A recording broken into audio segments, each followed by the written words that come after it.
Bueno, buenos días. Vamos a ir empezando esta segunda charla en este año de la cuántica. La primera que tuvimos es Pedro Tarazona y esta segunda que la va a dar Iván Brihuega. Me presento en primer lugar, soy Pablo Ares, del mismo departamento que Iván. Yo voy a hacer de moderador de esta charla. Entonces, pues bueno, primero una breve introducción sobre Iván y luego ya dejamos que nos cuente lo interesante. Aburro yo un poco y luego ya él. Pero bueno, Iván es doctor en física por aquí, por la UAM. Se doctoró en 2005. Yo lo conocí pues al poco. Yo llegué al ámbito de la UAM en 2003 y recuerdo llegar aquí y encontrarme a Iván trabajando allí en el laboratorio, más que estaba terminando la tesis, o sea que hace ya unos cuantos años que nos conocemos, Iván. Después él se doctoró en 2005 y estuvo unos 3 años en Alemania haciendo una estancia postdoctoral con una beca Marie Curie, con también una beca de la Fundación Alexander von Humboldt. Y bueno, y después de 2009 a 2013 volví a la Autónoma como investigador Ramón y Cajal y a partir de entonces, bueno, data doctor y después ya profesor titular, ¿no? ¿Desde qué año tengo apuntado? Desde el 2013 tengo apuntado. No, pues eso entonces está erróneo. Tío, no sé qué año, pero 2013 no. No. 2013 a lo mejor fue cuando acabaste de Ramón y Cajal. Eso es. Vale. Bueno, ahora sí ya es profesor titular del Departamento de Física de la Materia Condensada y además es el director del grupo de investigación Átomo de Atom.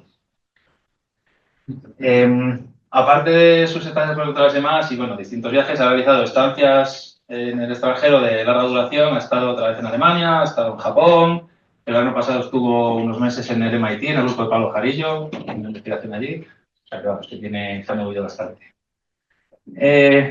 Su investigación se centra sobre todo en estudiar las propiedades locales de sistemas a la escala nanométrica y atómica, como un poco enseñará. Y para ello, la herramienta principal que usa es el microscopio de efecto túnel. Para los más jóvenes de aquí que no sepáis, el microscopio de efecto túnel se inventó, desarrolló en los años 80, principios de los años 80, 82, 83, en los laboratorios IBM de Zúrich. Y el primer microscopio de efecto túnel que salió de los laboratorios IBM de Zúrich vino aquí a España, a la Universidad Autónoma de Madrid.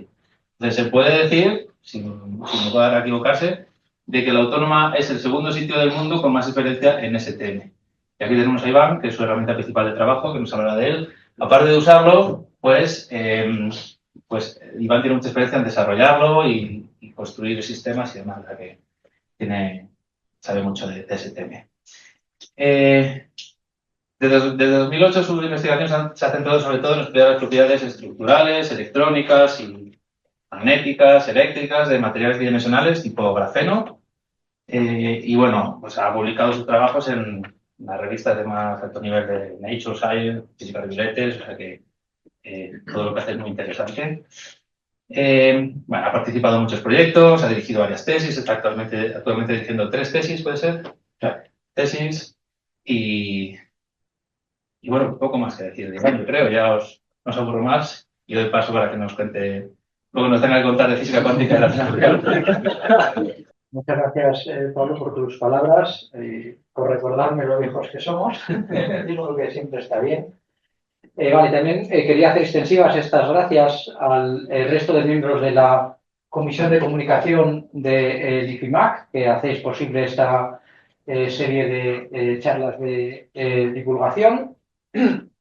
Y imagino que muchos de aquí tuvisteis la oportunidad de ver la primera charla de Pedro Tarazona, más que la oportunidad, la suerte, ¿vale? Porque es una charla impresionante. A los que no tuvisteis esa suerte, lo que sí que tenéis es la oportunidad de verla en el canal de YouTube del IFIMAC, donde está grabada, y si alguno por lo que sea está un poco enfrentado a la física, yo creo que en esa hora de visualización de la charla sin duda se va a reencontrar con la belleza que presenta la física.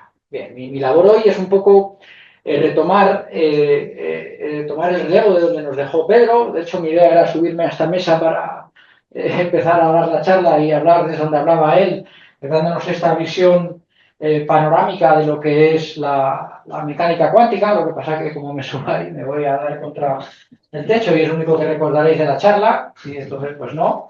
Pero vamos, esencialmente lo que Pedro nos vino a contar es que en el mundo está el mirador de Newton, que ponía aquí donde veías las cosas grandes, los objetos macroscópicos, ¿vale? El mundo clásico que entendías con ese manual. Y luego aquí había un mirador que llamaba el mirador de Schrödinger, donde veías el mundo de lo cuántico, el mundo que entendías con el manual que él hablaba de las cosas pequeñas.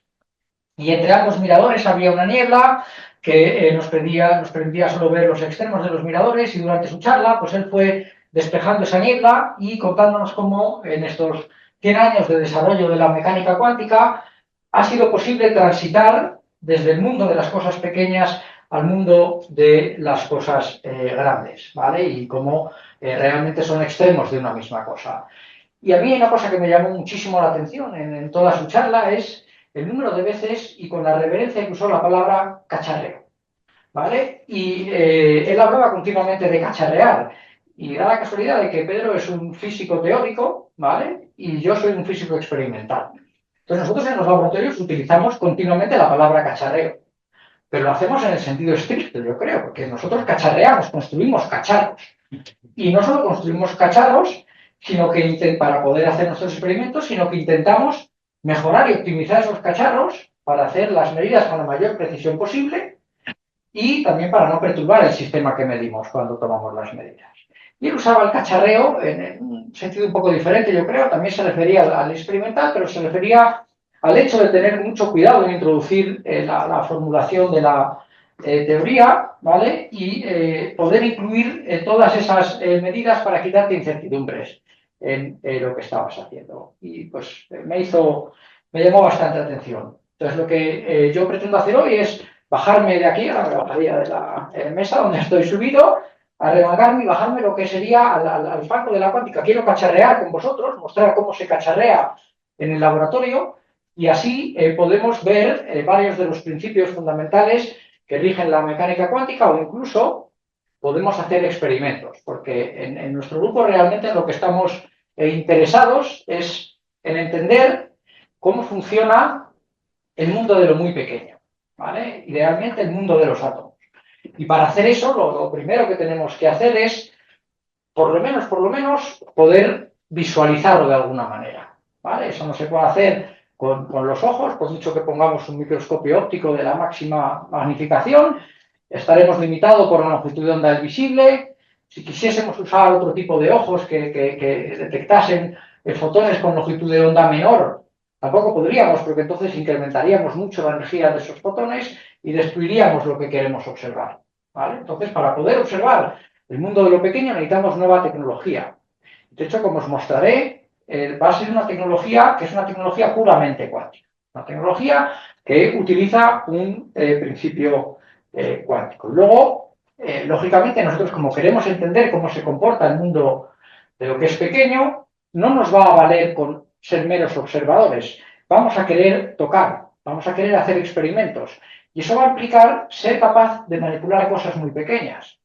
En el futuro más brillante, como diría Feynman, queremos colocar los átomos uno a uno de la manera que queremos, y eso nos va a permitir realmente obtener logros muy relevantes, ¿vale?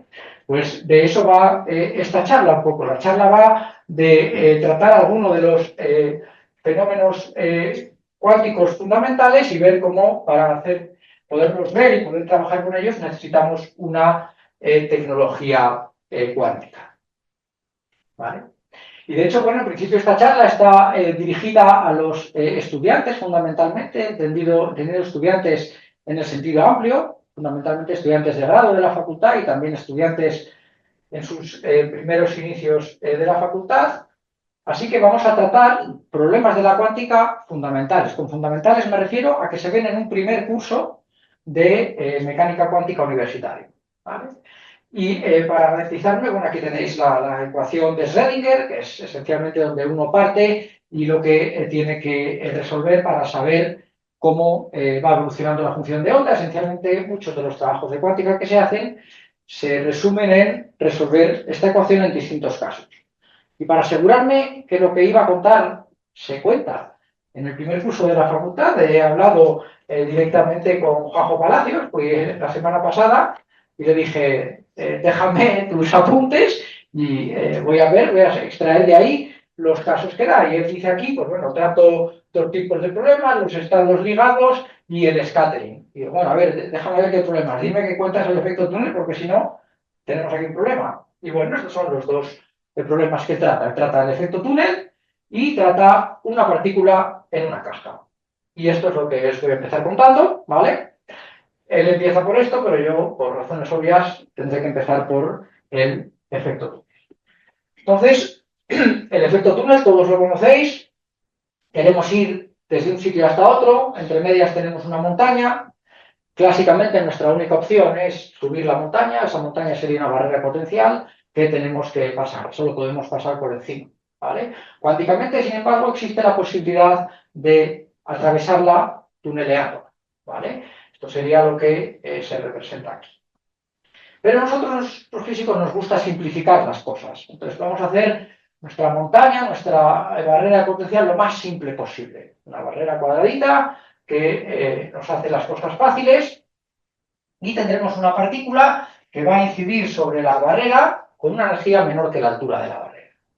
Eso nos va a dividir el espacio en tres regiones y ahora nuestro trabajo va a ser resolver la ecuación de Schrödinger, que en este caso se convierte en una independiente del tiempo, una estacionaria, ¿vale? Y resolverla en las tres regiones, ¿vale? En la región 1, en la región 2 y en la región 3.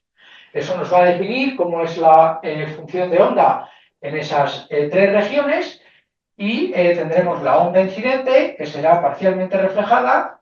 Podrá existir en esa región 2, que clásicamente está prohibida, y eventualmente, si la barrera es delgada, pues existirá una probabilidad de transmisión de la función de onda. Y el problema que resolvéis en clase, básicamente, es tener las condiciones de contorno. Tenéis que asegurar la continuidad de la función de onda en las fronteras, en x igual a 0 y en x igual a l, y también de sus derivadas. Eso os permite obtener los coeficientes que llevan a las funciones y podéis ver cómo sería la función de onda en todo el espacio, ¿vale? Y luego, pues si por ejemplo calculáis el cociente entre el coeficiente A y el coeficiente F, que sería el de la onda incidente y el de la onda que es transmitida, y calculáis también su complejo conjugado, pues podéis sacar cuál es la probabilidad de transmisión de esta barrera túnel, ¿vale? Y si tomamos unas aproximaciones sencillas, como que es que la energía de nuestra partícula sea suficientemente inferior a la altura de la barrera y que nuestra barrera sea estrecha pero no muy estrecha, de modo que la, digamos, amplitud de la ecuación de onda decrece, ¿vale? Pues podemos hacer esta aproximación de la transmisión de la probabilidad de transmisión y el resultado fundamental es que la probabilidad de transmisión, como bien sabéis, depende exponencialmente de la anchura de la barrera. Cuanto más estrecha sea la barrera, más fácil va a ser atravesar. Bien, pues este es un problema básico, es uno de los primeros problemas que uno resuelve cuando estudia mecánica cuántica. Pero a mí hay una cosa que me gusta aquí, que es pensar cómo nos enfrentamos los distintos físicos a este resultado, ¿vale?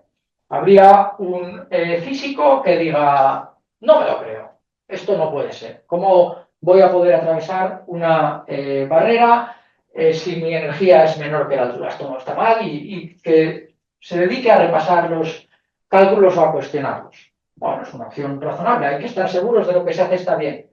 Habrá otro que diga, vaya resultado más chulo. Digo, ¿qué pasa si ahora hago la barrera, el potencial no sea cuadrado y sea distinto? ¿Qué pasa si mi onda incidente no es una onda, es un paquete de ondas? Y se dedica a estudiar problemas más complejos o a adivinar qué se puede hacer conceptualmente con resultado que se ha obtenido. Otro físico lo que dirá es, no tengo claro que esto sea verdad, voy a comprobarlo experimentalmente. Se bajará al laboratorio e intentará hacer un experimento que demuestre que esto es correcto. Y luego otro físico que es poco común, ¿vale? Sobre todo en España o en Europa, que es, vea este resultado y diga, interesante, ¿qué puedo hacer con ello? ¿Se puede hacer algo con esto? ¿Vale para algo? ¿Lo podemos aplicar? ¿Vale? Son varias aproximaciones, prácticamente todas válidas. La primera a mí me gusta menos, pero todas las demás son válidas. Bueno, pues un ejemplo de alguien que pensó que esta propiedad cuántica es aplicable sería Brini y Roller, ¿vale? Que fueron los que descubrieron el microscopio de efecto túnel. Y como ha dicho Pablo, os ha contado, pues ellos lo consiguieron IBM y fueron los que nos trajeron, sobre todo Roller, que tenéis ahí, lo que nos permitieron tenerlo en la universidad. ¿Cómo se traduce este problema del efecto túnel, de la barrera túnel cuadrada que habéis visto en una máquina real, en un microscopio? Bien, pues esta es la probabilidad de transmisión. Esencialmente, tenemos que tener aquí un microscopio. Un microscopio no es más que una punta metálica afilada. Imaginaos una aguja de coser. Eso es la punta del microscopio, que se acerca a una muestra que queremos medir. Y se aplica una diferencia potencial entre ambas, ¿vale? Entonces, en este problema que tenemos, la partícula que va a intentar atravesar la barrera es un electrón, ¿vale?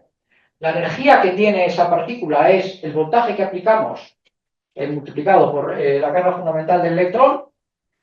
La altura de la barrera que queremos atravesar es la función de trabajo, esencialmente, ¿vale? La función de trabajo de nuestro electrón en la punta o en la muestra. Y la anchura de la barrera es la distancia entre la punta y la muestra. Entonces, lo que tenemos que hacer es acercar suficientemente la punta a la muestra como para que los electrones puedan pasar desde la punta a la muestra o desde la muestra a la punta.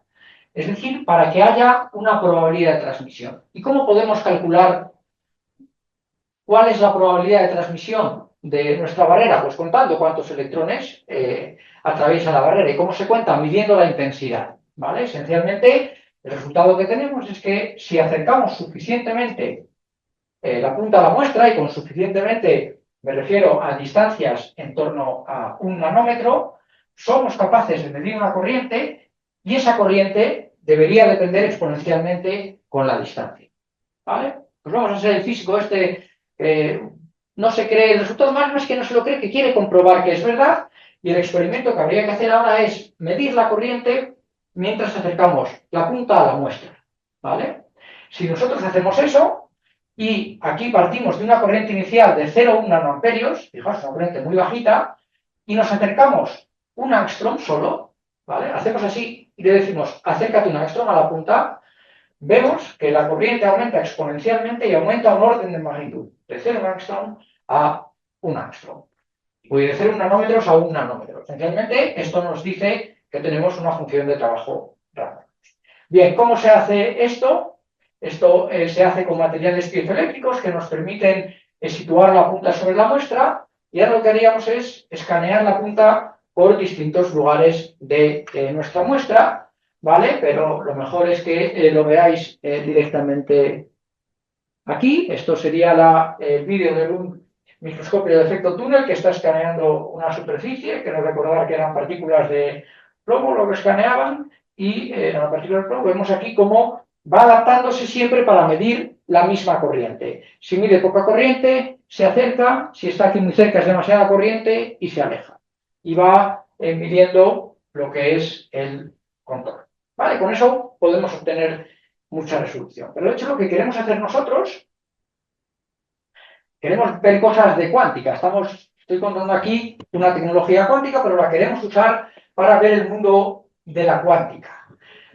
La primera aproximación de nuestro microscopio, la más sencilla, recordad, nos gusta simplificar cosas, es considerar nuestra punta como en el extremo tiene un átomo con una simetría esférica, ¿vale? Es lo que se llama la aproximación Tresov-Hamann, y entonces la expresión de la corriente túnel viene a ser esta, es proporcional a la densidad de estados, y en esa densidad de estados lo que tenemos aquí claramente es la función de ondas al cuadrado.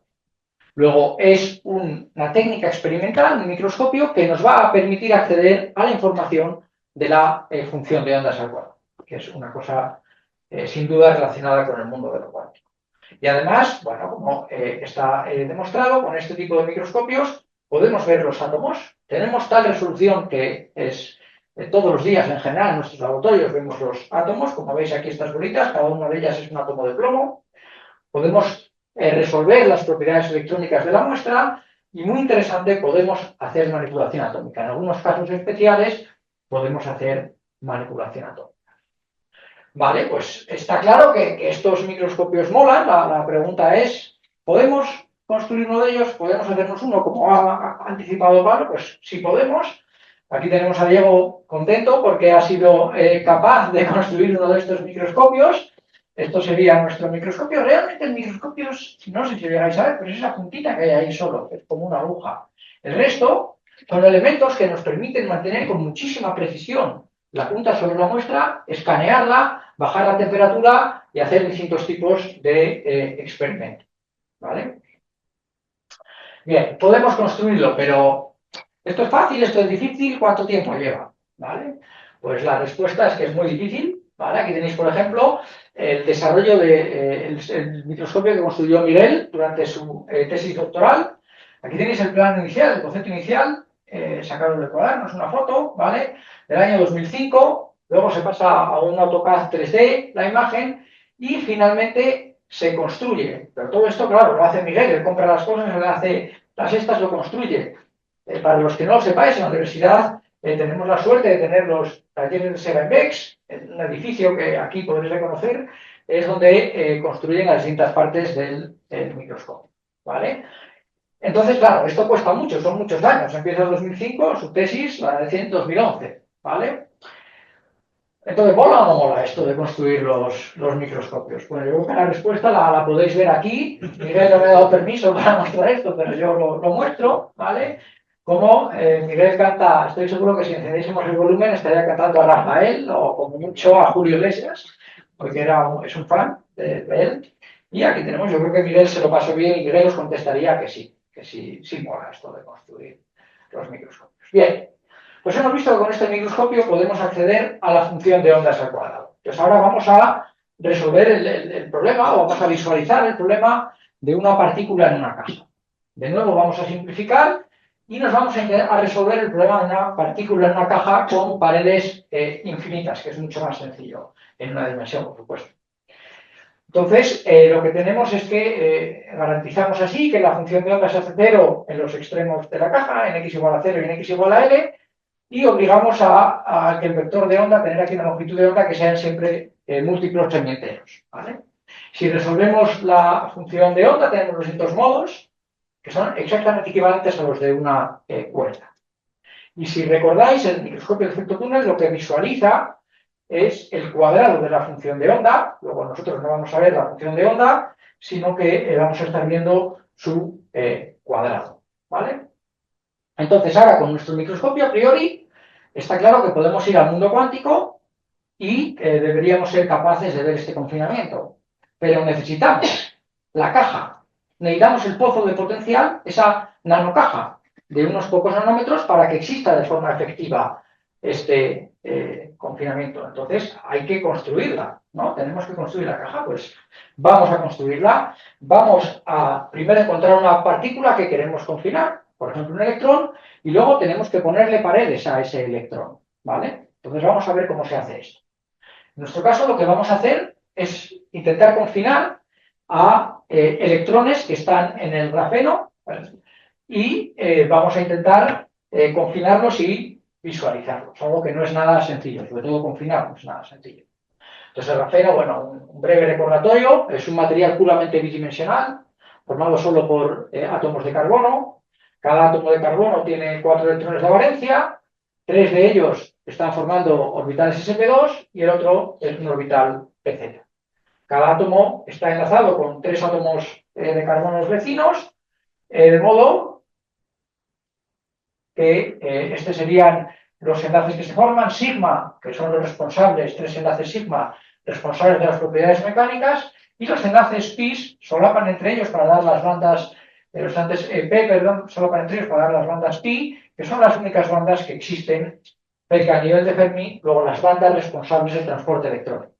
Luego, cada átomo de carbono contribuye con un electrón a lo que es el transporte electrónico. Y aquí en grafeno, pues tendríamos los electrones de carbono circular. Esos son los que vamos a intentar confinar. ¿Vale? Aunque no es estrictamente necesario que os introduzca esto, no puedo resistirme a deciros que en las cuasipartículas, estos electrones en grafeno se comportan de forma peculiar por la estructura de red de panal de abejas. Realmente la ecuación que tenemos aquí, que rige su comportamiento a bajas energías, es la ecuación de Dirac. Esto nos da lugar a una relación de dispersión lineal que nos recuerda a los fotones. Además, nos aparecen grados de libertad adicionales. Por ejemplo, tenemos el pseudospin, tenemos la quiralidad, y esto hace que las propiedades sean muy exóticas. De hecho, aunque bueno, aquí no lo voy a mencionar, hace que sea muy difícil confinar estas cuasipartículas. Estos electrones son más difíciles de confinar que los electrones en un metal normal. Pero bueno, simplemente comenzar. Bien, ¿cómo se confina normalmente en un material? Pues es como si quisiésemos cortar el grafeno y crear trocitos pequeños de grafeno. Eso sería el confinamiento perfecto. Y normalmente eso se hace por medios de nanolitografía. ¿Vale? Uno corta el grafeno. Aquí tenéis un experimento donde se ha cortado el grafeno, se ha hecho aquí una nanocinta para tener un confinamiento unidimensional, o aquí un punto cuántico. Pero como podéis ver, es muy difícil hacer esto con mucha precisión. Es prácticamente imposible bajar, incluso actualmente, por debajo de 10 nanómetros. Entonces nosotros queremos resolver eso experimentalmente. Entonces, nuestra idea es usar átomos de hidrógeno para, como, digamos, ladrillos que formarían nuestras paredes de la caja para poder confinar a voluntad el paso a los electrones de grafeno. Estos serían el esquema de los enlaces que hay en grafeno, y si queremos cortar el paso, lo que tendríamos que hacer es quitar uno de sus orbitales azules. Si somos capaces de quitar uno de sus orbitales azules, los electrones que se movían por las bandas pi ya no pueden pasar de un lado a otro. La solución que nosotros damos a eso es, o la aproximación que usamos es, absorbamos un átomo de hidrógeno encima del átomo de carbono, la hibridación pasa de sp2 a sp3 y estamos quitando a la red de carbono ese enlace y por tanto los electrones no van a poder pasar. ¿Vale? Lo que nosotros ya sabíamos, de hecho, es que podemos visualizar átomos de hidrógeno. En esta imagen podéis ver 14 átomos de hidrógeno, ¿vale? Y lo que sabía sobre una superficie de grafeno. Y lo que sabíamos también es que podemos usar el microscopio, esto lo demostró Héctor, para manipular de forma selectiva estos átomos de hidrógeno. Podemos quitar los átomos que queramos. Aquí podéis ver que hemos quitado 7 de ellos, ¿vale? Que estaban en una posición que no queríamos que estuviese. Pero el desafío ahora, la pregunta que nos hacemos para poder hacer esto es, bien, podemos quitar uno a uno los átomos, pero podríamos modificarlos de forma colectiva para crear estas paredes con la forma que queramos. Y en el caso de que seamos capaces, estas paredes confinarían a los electrones de grafeno. Esa es la pregunta que nos hacemos y la pregunta que respondió Eva en su tesis doctoral. Aquí tenéis una superficie de grafeno donde Eva depositó átomos de hidrógeno. ¿Vale? Estos átomos los puso ella, pero digamos que se absorben de forma aleatoria, no podemos decidir dónde están. Y aquí es donde interviene el cacharreo. Aquí el cacharreo sería cómo encontrar parámetros experimentales con los cuales tú puedas hacer esta manipulación. En este caso particular se encontró que era necesario subir la temperatura de la muestra por encima de 200 grados Kelvin. Nuestros experimentos en general se hacen a baja temperatura, en torno a 4 Kelvin, y que había que poner un voltaje entre la punta y la muestra de unos 4 voltios. Si hacíamos eso y acercábamos la punta sobre la muestra y recorríamos, por ejemplo, una trayectoria, pues lo que vemos es cómo efectivamente los átomos que estaban colocados aleatoriamente en la superficie de grafeno ahora se ordenan siguiendo la trayectoria que ha recorrido nuestra punta. Y veis que hemos formado como muros hechos con átomos individuales de grafeno. ¿Vale? Si tomamos nuestra imagen en vez de alto potencial a bajo potencial, lo que observáis es como si hubiésemos cortado el grafeno. De hecho, he de confesar que al principio creíamos que cortábamos el grafeno. Pero bueno, no, lo que hacemos es acumular. Lo que estamos haciendo realmente es cortar el paso de los electrones de una región a otra. Estamos creando lo que se llama un punto cuántico de grafeno. ¿Vale? Podemos hacer muchos tipos de estructura de tamaños muy pequeños, con la orientación que queramos. Podemos borrarlas, podemos reescribirlas. Es decir, podemos manipular realmente crear las estructuras que queramos. Estamos en disposición de hacer lo que sería nuestra caja de grafeno. Es decir, queremos hacer paredes, un modelo unidimensional, paredes paralelas, ¿vale? Y esto lo hacemos aquí experimentalmente. Ponemos dos paredes paralelas separadas 25 nanómetros. De acuerdo con lo que hemos visto anteriormente, esto es lo que uno esperaría en nuestro modelo de confinamiento. Es un modelo muy sencillo, donde las paredes son infinitamente confinantes y deberíamos ver los distintos modos, bien resueltos espacialmente, bien en su promedio. Experimentalmente los podemos resolver espacialmente, los modos, midiendo mapas de conductancia. Vemos como el acuerdo es bastante bueno, efectivamente somos capaces de verlo, o si veis el promedio, pues podéis ver cómo efectivamente uno es capaz de confinar los electrones en grafeno y cómo puede ver esos modos que uno obtenía en su problema tan sencillo de primer curso de mecánica cuántica. Esto sería en el caso de un sistema unidimensional, pero podemos hacer que el confinamiento sea en las tres dimensiones. Una dimensión la confina grafeno y las otras dos las confinamos con nuestras paredes de hidrógeno. Aquí tendríais lo que sería un punto cuántico de grafeno con aspecto cuadrado. Estos serían los modos normales que esperamos ver en el sistema y esto es lo que da nuestro experimento, ¿vale? Entonces, realmente somos capaces de manipular la materia a escala muy pequeña y hacer experimentos en nuestro mundo cuántico.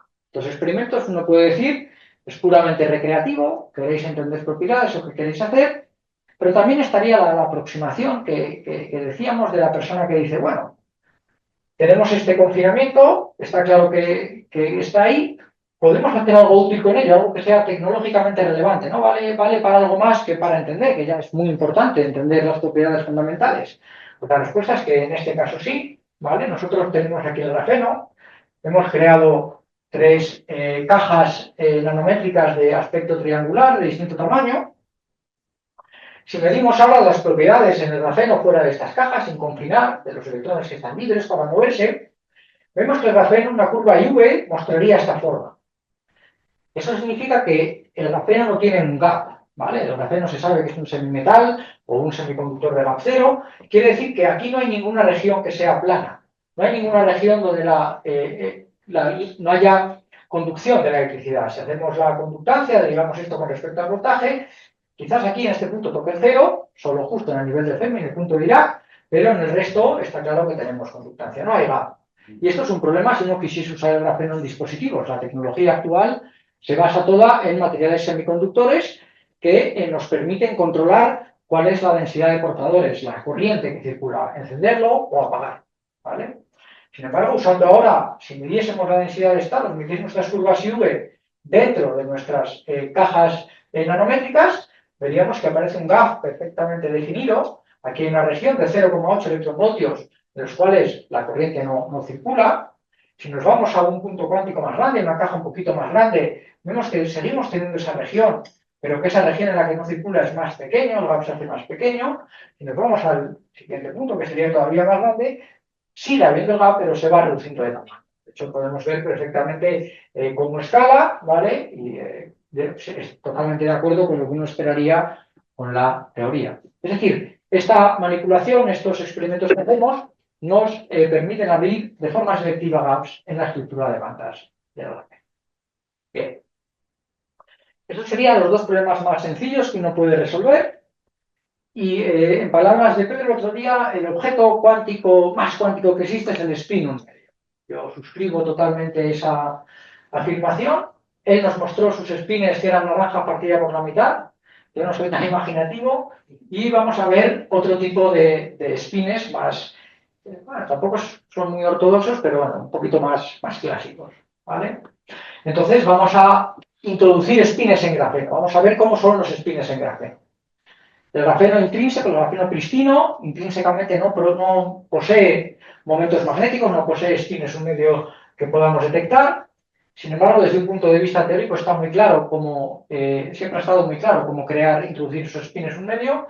Y es de nuevo, quitemos, parece que molesta mucho este señor de aquí, quitemos a la orbital azul que está ahí. Si quitamos ese orbital azul, se espera que se cree un estado localizado o cuasi localizado alrededor de esta posición, donde tengamos un electrón desapareado. Siempre que tienes un electrón desapareado, siempre tienes un spin un medio, ¿vale? Y ese es el objetivo. Y bueno, todos vosotros ya sabéis cómo quitar este átomo de aquí, que es con átomos de hidrógeno, como mostró Héctor durante su tesis doctoral, ¿vale? Entonces, dejadme que os cuente con un poquito de detalle cómo se introducen estos spines un medio. El hidrógeno se absorbe encima del átomo de carbono, cambiamos la hibridización. Lo que tenemos es que el átomo de hidrógeno se sitúa encima de un átomo de carbono, forma un enlace covalente para el que se necesitan dos electrones. Uno lo aporta el átomo de hidrógeno mismo y el otro se lo estamos robando a la red de grafeno, las bandas pi, ¿vale? Eso genera un electrón desapareado e inmediatamente emerge un spin. Todas estas flechitas que veis aquí, si integraseis y sumaseis su contribución, os saldría un magnetón de Bohr, un spin en medio. Es todo una función de onda macroscópica muy grande, bueno, macroscópica no, nanoscópica, pero muy extendida, ¿vale? Y toda ella es el spin en medio que tiene lugar en grafeno, ¿vale? Así nos dice la teoría cómo deberíamos observar un átomo de hidrógeno con nuestro microscopio sobre grafeno. Esta es la señal que deberíamos medir si realmente este átomo de hidrógeno introduce un momento magnético, y esa señal esencialmente viene de que si tú tienes un estado, ¿vale? Tienes aquí un estado localizado y metes dos electrones, pues lógicamente, por el principio de exclusión de Pauli, uno apunta hacia arriba y uno apunta hacia abajo, ¿vale? Pero como además los quieres meter en un solo estado, ellos van a estar en energía diferente. Tenéis repulsión electrónica. Los electrones no quieren ocupar el mismo sitio y se separan en energías. Bien, pues estos dos picos corresponderían a esa separación de energías inducida por la repulsión de Coulomb.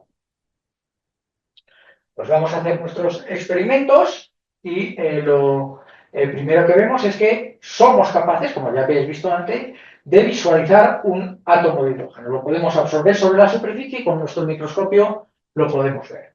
Si hacemos los experimentos que nos dan esta señal, vemos como efectivamente aparecen los dos picos y nos da la separación de energías, que nos da la separación entre los dos niveles. Uno que aparece ocupado y uno que aparece vacío.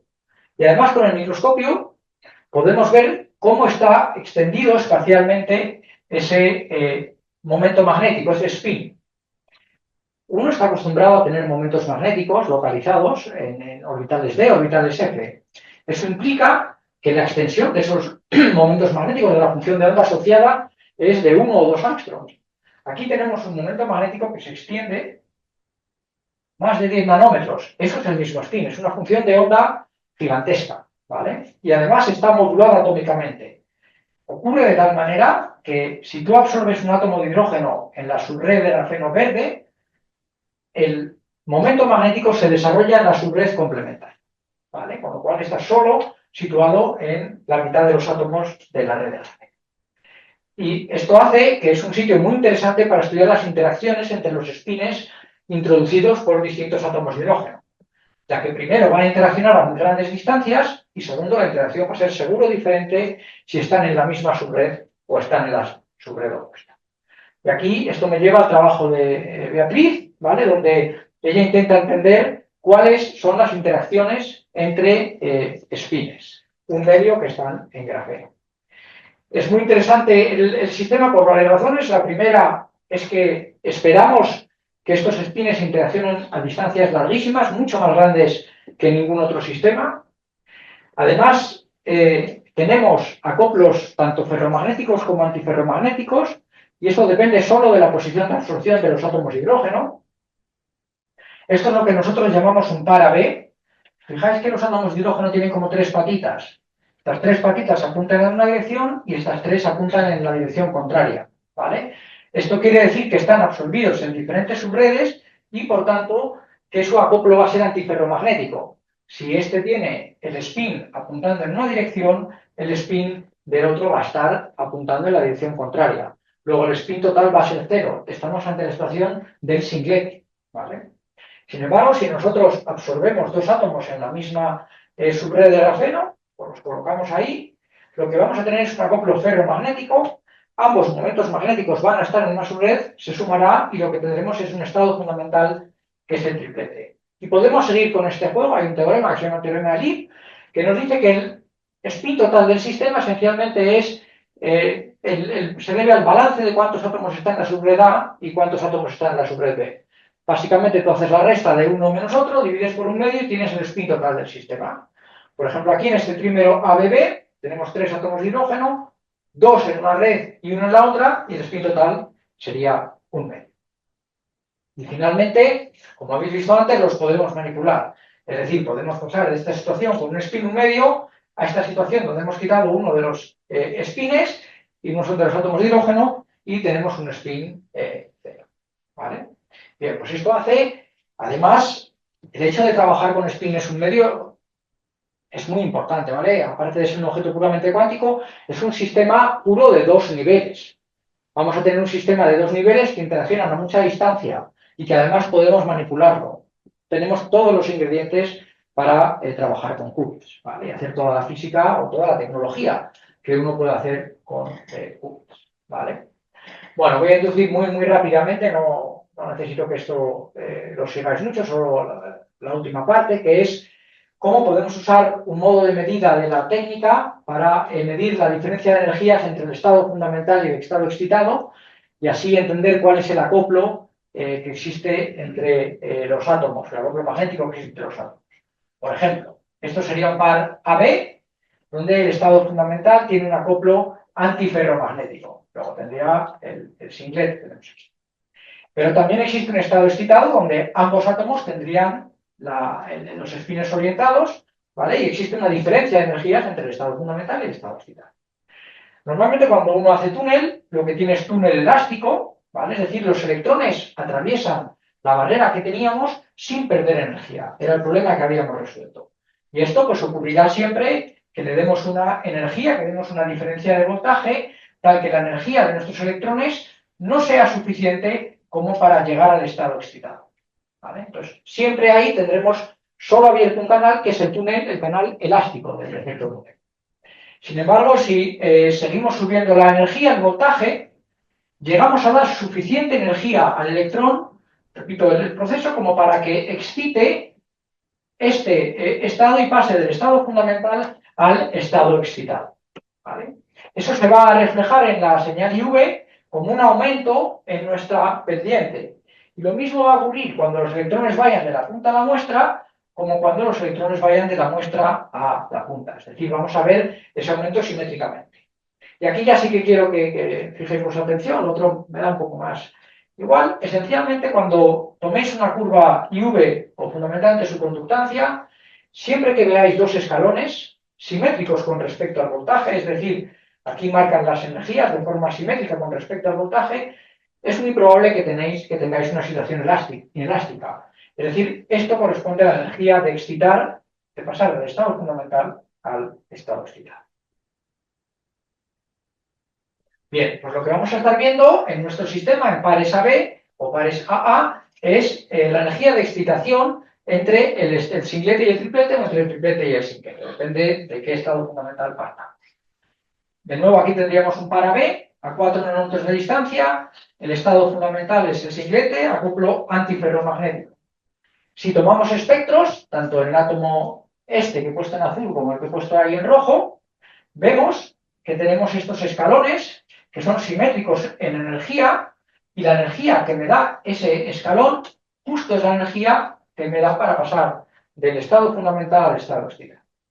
Si me voy ahora a dos átomos en la misma subred, a una distancia un poco menor, casi la mitad, vuelvo, el estado fundamental es el triplete, vuelvo a medir espectros, obtengo el mismo estado en ambos, lo que me dice que se están hablando de alguna manera, y me da que estos escalones ocurren a una energía parecida.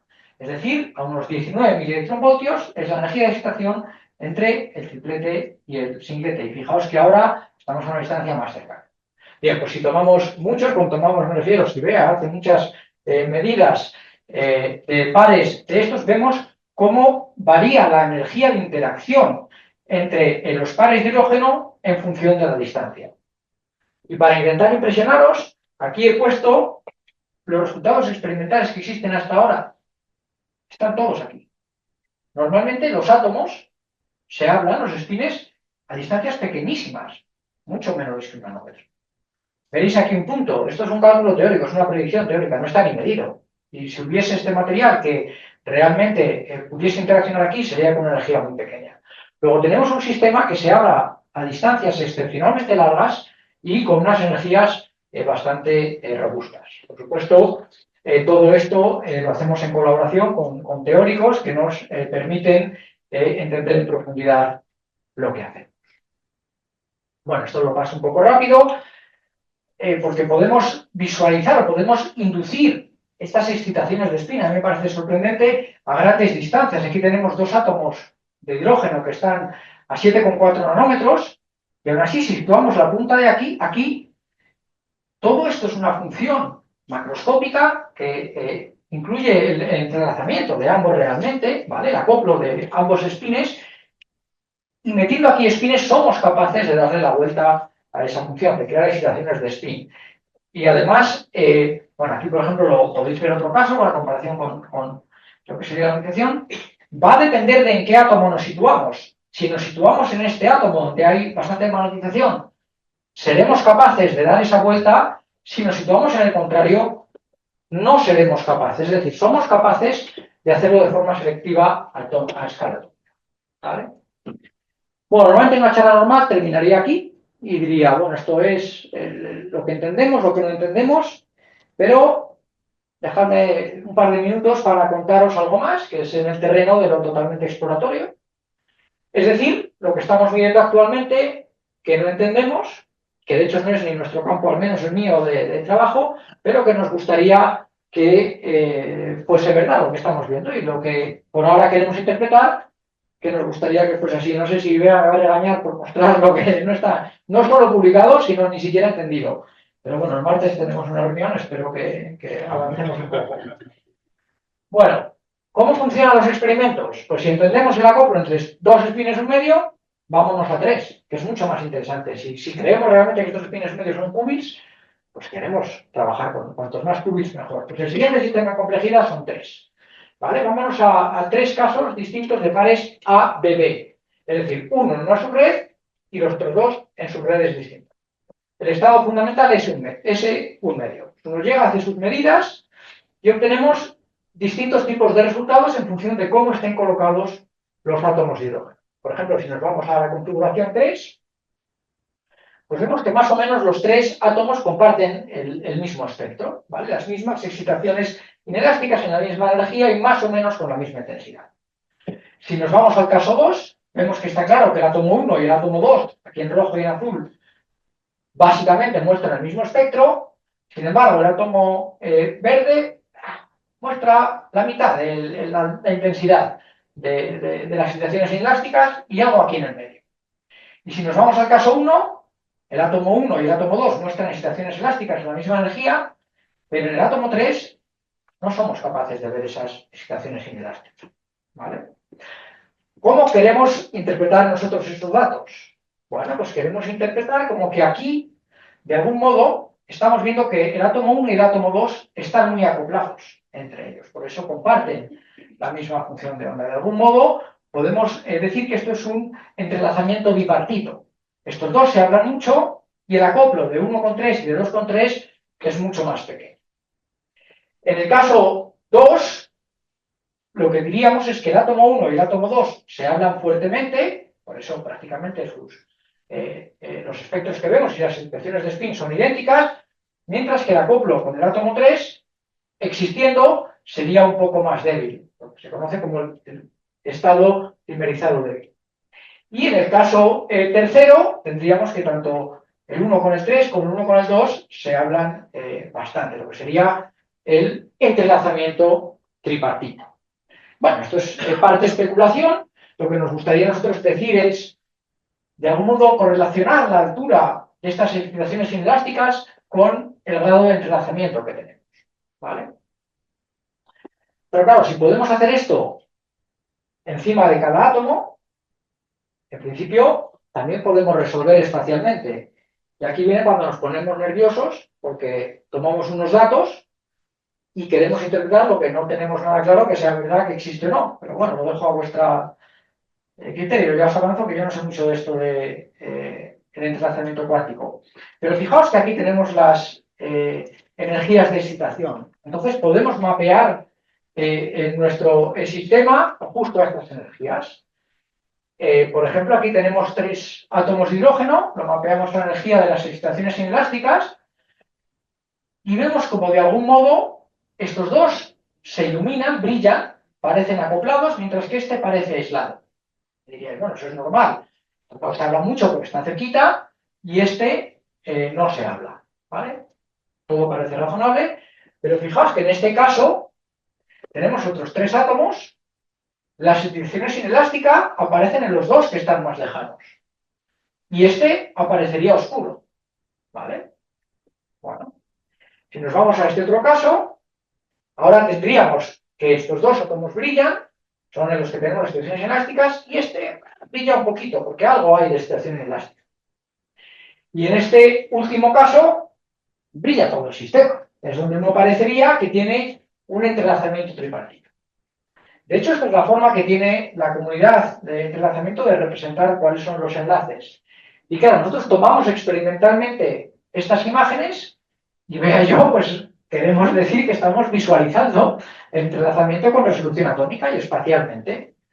Pero claro, no estamos nada convencidos de que esa aseveración que nos gustaría hacer sea verdad o no. Entonces, bueno, a ver si convencemos a nuestros teóricos para que realmente, bueno, aquí tendríais más casos, es que llega hasta desaparecer uno de los átomos. Este átomo que está ahí cerquita ni lo vemos en esa señal.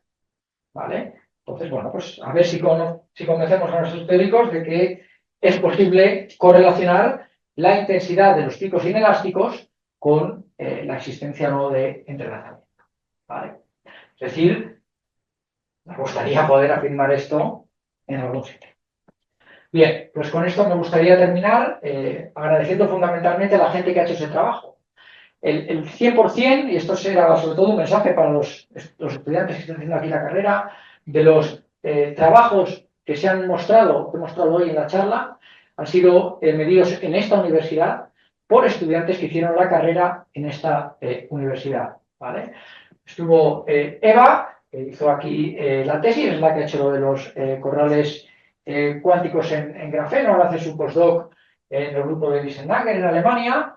Miguel, ya habéis visto cantar y todo, o sea que lo conocéis bien, construyó la máquina, estuvo en Berkeley, ahora es, digamos, un investigador muy reconocido, tiene su propio grupo en el País Vasco. Diego, que ha sido capaz de construir un microscopio que creo que tiene unas capacidades que ningún otro microscopio en el mundo tiene. De hecho, va a ser capaz de conectar realmente el mundo de lo macroscópico con el mundo de lo atómico. Bea, que estoy convencido que a pesar de que lleva poco tiempo en el grupo, va a ser una estrella en la ciencia. Habéis visto muchos de sus resultados, ya os los he mostrado. Héctor, que hizo su tesis aquí. Luego ha estado en laboratorios de todo el mundo, ha estado en Australia, ha estado en Finlandia, ha estado en Chequia y ha vuelto aquí a la Autónoma, con una plaza prácticamente permanente, con lo cual algo bueno tendrá la Autónoma. Tenemos también a Lucía, que ha hecho aquí su TFG, su TFM lo está terminando ahora, espero que se quede con nosotros a hacer la tesis, y Roberto, que no he mostrado ningún trabajo suyo, pero está haciendo cosas de superconductividad que han mostrado y lo tenemos hoy no es que se haya enfadado y no haya querido venir por eso, es que está en Colombia haciendo una estancia postdoctoral. Por supuesto, el trabajo no es solo el que hemos hecho en los experimentos del grupo, sino que es la colaboración con muchísimas otras personas, colaboraciones experimentales, Chema, que fue mi director de tesis, Julio, que también era mucho, todos los teóricos que hay, tanto en el IFIMAC como en la universidad, muchas personas que ahora no están, pero que formaron parte de la universidad en un momento u otro, ¿vale? Y con eso, bueno, pues quería terminar simplemente diciendo, si queréis que os hable alguien con mucho más conocimiento del entrelazamiento, que es lo que os ha gustado, pues ya vendrán Elena y Carlos en la siguiente charla, o si no, luego tendréis a Carlos, que os hablará en la última charla. Y nada, eso es todo. Muchas gracias. Muchas gracias, Iván. Esta excelentísima charla me ha encantado cómo has introducido todo para llegar luego al microscopio. Bueno, pues estamos en el turno de preguntas, o sea que animamos a preguntar. Bueno, gracias por la charla. Me surge una duda sobre las interacciones entre estos espines localizados y es de cuál es el tipo de interacción. ¿Es Heisenberg? ¿Es exchange? Como hablas de entrelazamiento, de por hecho que no es simplemente Heisenberg. Vale, en principio nosotros pensamos que la parte fundamental es directamente exchange, porque la función de onda está es acoplo directo, porque está muy extendida la función de onda. Entonces hay un solape directo de las funciones de onda. También hay una parte RKKI. Y luego, ¿cómo se explica teóricamente eso? ¿Qué modelo hay que usar? Es complicado, porque probablemente la itinerancia de los electrones juega un papel muy importante. De hecho, tenemos problemas para reproducir algunos de los resultados, sobre todo cuando metemos 3. Cuando tenemos 2, todo funciona bien, pero en cuanto empezamos a meter 3, todo se complica. Y precisamente es por este entrelazamiento. No todos los modelos funcionan. Hay modelos efectivos que te permitan calcular esto de forma más simple en vez de hacer pues, una simulación de ab initio o algo así. Sí, aquí, bueno, hay más modelos. Uno generalmente esto los estudia con campo medio, pero con campo medio cuando ya se va a 3, claro, el entrelazamiento lo estás perdiendo. Luego tienes, pues tú puedes hacer como tú has dicho, el de Heisenberg, el modelo de Heisenberg, pero de nuevo para casos de 3 nos falla, el modelo de Hubbard. Bueno, sí, son los modelos que se usan para intentar entenderlo. Gracias. Vale. Gracias, ¿más preguntas?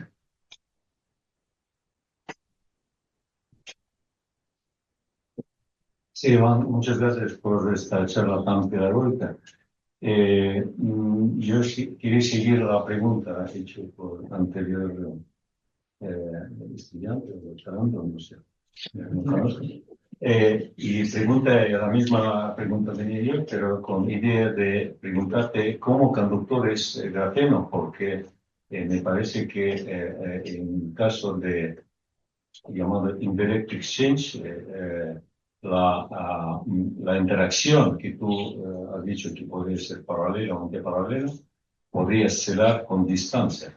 Así que, en teoría, si tú tienes una conductancia realmente alta y tienes más de electrones, un grafeno, podrías esperar que si colocas una impureza magnética, o en este caso, causado por hidrógeno, podría acelerar con distancia la emanación, así que los electrones como apantallan este estímulo localizado, luego este apuntamiento está reduciéndose como en función de distancia. Esto es el efecto famoso, bien estudiado en el magnetismo de interacción entre macroespines y también espines alrededores.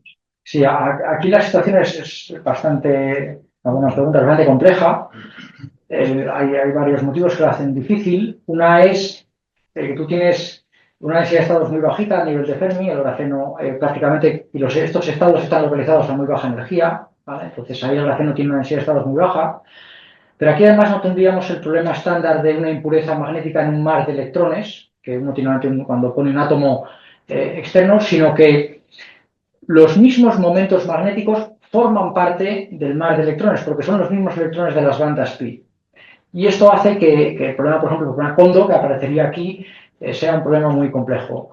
Yo creo que generalmente tenemos poco Kondo.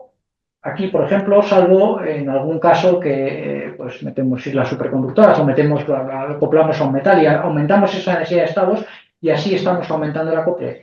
Por eso normalmente yo creo que se extiende tanto. Si metiésemos más electrones, efectivamente, o topásemos, por ejemplo, grafeno o algo así, pues llegaríamos a ese poquito. Precisamente por Kondo, porque hace muchos años, incluso creo que Juanjo Palacios publicó algunos trabajos explicando experimentos donde había observado el efecto Kondo, y esto supone que hay más de electrones que interaccionan con sí. En grafeno el efecto Kondo, yo me atrevería... No recuerdo en qué superficie está. Por eso no. Si lo tienes en un metal normal, ahí sí que lo hay, porque tienes una densidad de estados alta y ahí sí que es fácil que haya estos procesos de scattering. ¿Vale? Pero en el grafeno, pudiendo existir, y es posible que en algunos casos lo tengamos, es mucho más pequeño. Además sería un Kondo que se llama ferromagnetic Kaplik multichannel Kondo, uno más, un poquito más complejo. Gracias.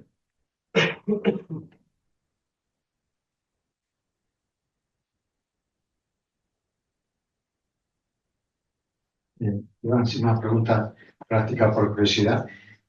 Cuando has enseñado al principio esas imágenes impresionantes, por otra parte, tienes el correo a la potenciales, que veías como lo que estudian los estudiantes, con 1, 2, 3, 4 máximos y tal, y veías las imágenes de STM donde lo mismo. Pero la pregunta es, ¿eso en la práctica cómo haces? Todas son soluciones estacionarias de ese problema.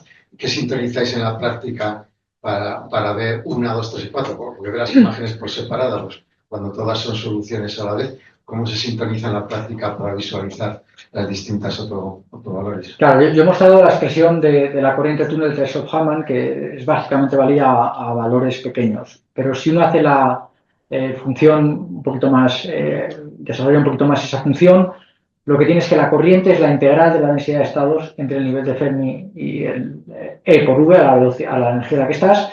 Y si haces la conductancia, la derivada de I respecto de V, entonces a la energía a la que tú estés, al voltaje que tú estés midiendo, seleccionas la densidad de estados justo a esa energía. Es decir, cambiando la diferencia de potencial entre la punta y la muestra, tú seleccionas a qué energía estás viendo la densidad de estados en el modo de conductancia. Es decir, tomamos imágenes de conductancia derivada de I respecto de V a distintas energías que vienen dadas por la diferencia de potencial entre la punta y la muestra. Y con eso accedemos a la densidad de estados a nivel de Fermi, a la densidad de estados a 100 mV, a 200 mV, a que depende del voltaje que punta muestra que nos propongamos. Eso es lo que te da esa posibilidad. Gracias, ¿más preguntas?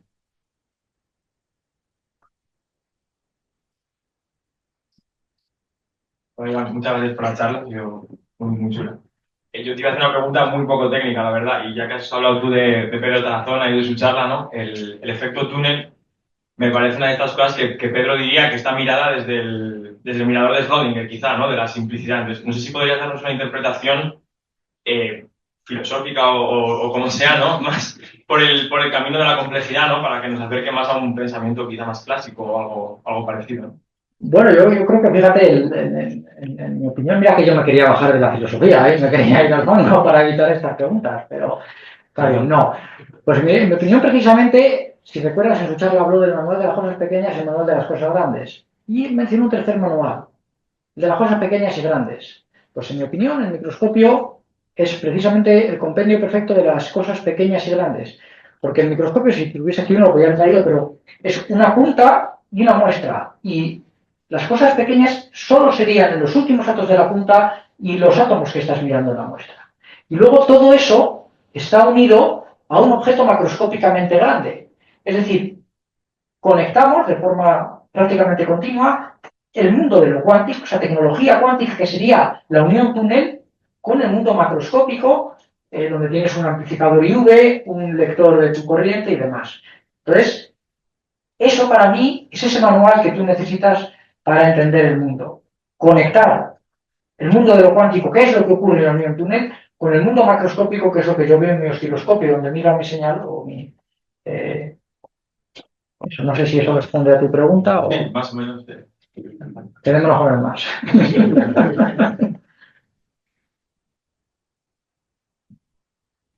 Bueno, yo tengo una pregunta. Ya que has hablado de cacharreo y aquí sacas unas imágenes, tú has sacado el vídeo, escaneando la punta y demás, pero luego al final sacas en los diagramas tu punta como una cosa, una pirámide invertida perfecta con un átomo al final. Pero ¿cómo hacéis las puntas para que acaben en un átomo perfecto? Bueno, como tú bien sabes, eso es muy fácil, reproducible. ¿No? Es una cosa, pues ¿cómo hace un experimento un estudiante en el laboratorio? Prueba, falla. No, es una cosa que cualquier persona que haya hecho STM, en un momento de su tesis, cree que ha encontrado el método perfecto y cree que va a dedicarse a hacer eso y que con eso se va a hacer rico. Pero la forma es que no hay forma de controlarlo. El mundo de lo cuántico de la punta es muy difícil de controlar. Hay formas aproximadas, pero una de ellas, por ejemplo, es pones una superficie que sea dúctil, por ejemplo, de cobre, y te estrellas sobre ella repetidas veces. Te vas estrellando, cada vez que te estrellas se forma un cuello entre tu punta y tu muestra, te retiras con la esperanza de que en tu apex quede solo un atomito y que quede apuntando bien. Entonces tienes una punta metálica que te permite medir solo las propiedades de la muestra. Pero a veces, como Rubén sabe muy bien, lo que quieres no es eso, quieres una punta mala, que lo que tengas una impureza en tu punta, quieres conseguir una punta que en su extremo tenga un átomo, por ejemplo, de oxígeno, que conduzca mal, que te permita acercarte más a la muestra y eso te va a permitir obtener mucha más resolución, por ejemplo, en sistemas concretos. Entonces, cada sistema que tú quieras medir necesita una punta concreta. Hay algunos casos en los que se puede funcionalizar cogiendo especies absorbidas sobre la superficie. Por ejemplo, nosotros hacemos puntas superconductoras. ¿Cómo las hacemos? Depositamos primero islas de tamaño nanométrico en la muestra y luego las cogemos con la punta. Nos acercamos, mojamos la punta y nos llevamos la isla. Y eso crea una punta con propiedades superconductoras. Vea, ¿cuánto pagarías ahora por una buena punta? Mucho. Pero de su bolsillo, de su bolsillo. Es muy difícil conseguir esas puntas. ¿Más preguntas tenemos?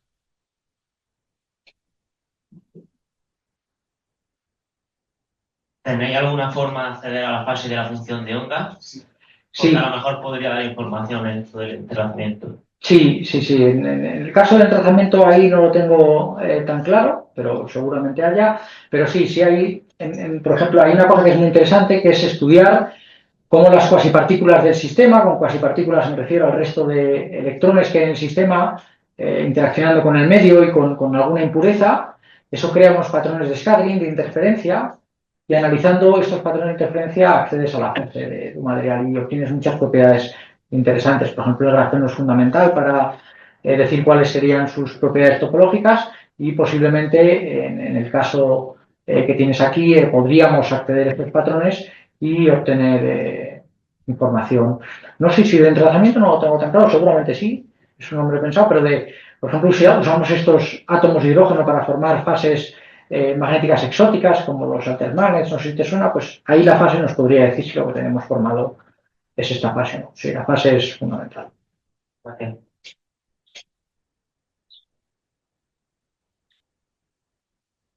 ¿Preguntas? Tengo una última entonces de cacharreo. Que todo esto lo has contado, le tienes tu sistema. ¿Cómo mantienes limpio tu sistema para que no haya otras impurezas que no quieres y demás? Claro, este sistema está. El microscopio en sí es una cosita así, de diminuta, ¿vale? La máquina experimental que hace nuestras medidas es algo así. Pero todo esto habéis visto que está conectado, ya la imagen que mostraba con Diego sonriendo es así. Pero si nos venís al laboratorio ocupa varios metros, es como una especie de submarino. Todo eso es un sistema de ultra alto vacío. Lo ponemos en un ambiente ultra limpio porque queremos ver las cosas con resolución atómica. Luego está en ambientes todo ultra limpio. Mantenemos siempre vacíos, como vacíos interestelares, 13 órdenes de magnitud, mejor que lo que hay aquí, incluso en vacíos criogénicos todavía aumenta más. Y toda la preparación de las muestras, todo lo que hacemos, toda esta física que nosotros hacemos, es siempre manteniendo esos ambientes ultra limpios. Si no, en nuestro caso no podríamos hacer todas estas estructuras, se contaminarían al instante. Ni la preparación tan sofisticada de las muestras. A baja temperatura para que todo esté quieto y tener mucha resolución además. Pero en casos no es necesaria la baja temperatura. Depende del sistema. Sí, claro. ¿Podéis mover los momentos magnéticos con la punta? Pues eso es una putada, porque nosotros podemos mover los átomos de hidrógeno y ponerlos donde queremos de forma macroscópica, podemos mover muchos de ellos, pero movemos demasiados. Somos buenísimos también en depositarlos, pero no exactamente en el átomo que queremos. Por ejemplo, tenemos una región de 10 por 10 nanómetros y cogemos átomos con la punta y los echamos, y echamos a lo mejor 20 átomos, pero no decidimos dónde los echamos, se van donde quieren en unos pocos nanómetros. Y somos muy buenos en quitarlos. Uno a uno podemos quitarlos. Entonces, como generalmente formamos nuestras estructuras de unos pocos átomos, echamos 20 o 30 átomos de hidrógeno y luego quitamos los que no nos gustan donde están.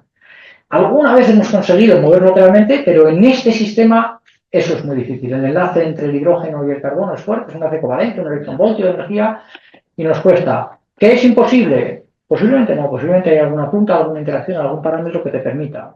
Un cacharreo que no hemos ido, llevamos muchos años intentando y no hemos sido capaces. Si pudiésemos, sería brutal. Pero lo que hacemos, y funciona muy bien, es echar muchos átomos y quedarnos con los que queremos. Si no nos gusta, echamos una vez y volvemos. No es ideal, pero funciona. Pues si no hay más preguntas, agradecemos de nuevo a Iván por esta charla magnífica.